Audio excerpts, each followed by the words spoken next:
Hello friend, in this video we're going to see how you can set annotations at a pipeline level in Azure Data Factory or Azure Synapse Analytics data integration pipeline. So this is my Azure Data Factory and this is my pipeline, and you can see this is a properties of a pipeline, and in this area you can add annotation. You can just add it by clicking in plus button, and you can see it here expressions. You can use like value of your parameters or global parameters value, or you can just modify them, or you can use a calculation here, or you can have a simple text as well. If you have some notes about what logic you have, you can write down here as well. And mainly this expression you will use, like sometimes you have some calculations here and you would like to know that what calculation you have used, then you can use expressions here, which you can easily see in a like in monitor area.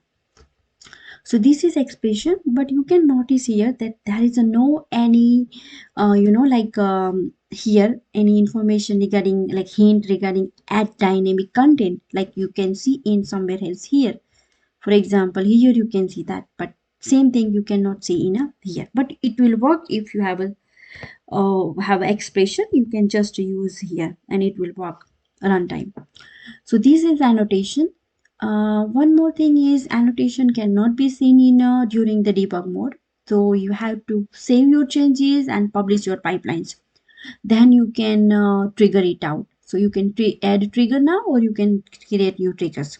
Let's start with add trigger now. I am just keeping this a default one and I'm just running my pipeline.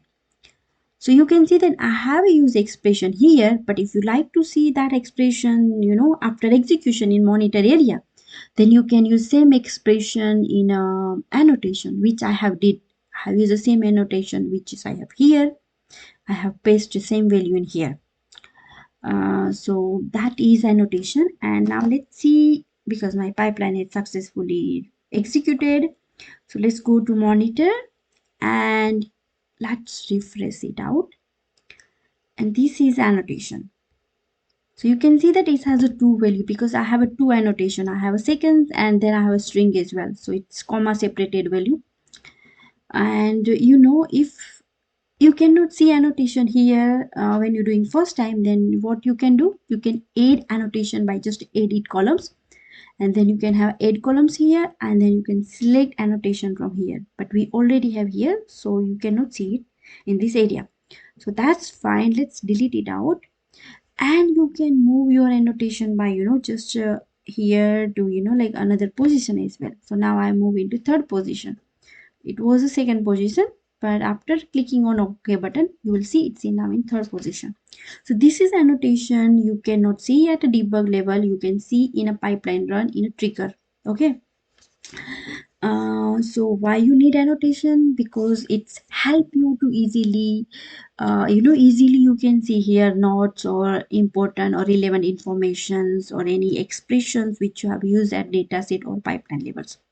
So it's easily help you to track and trace out a value or information, and it's like few button clicks away once you set it. So it's very easy to use as well. And sometimes you would like to know like which like which URL you have used in your web activity, or which storage account or container or file name or SFTP locations or similar things you have used in your pipeline. So you would like to know the value after execution, maybe it's a production issue or like that, then annotation will help you. You can nicely see a summary. You can have more information as well, because you can use more annotation as well. So this is annotation. With that, I would like to thank you for watching this video. See you next time.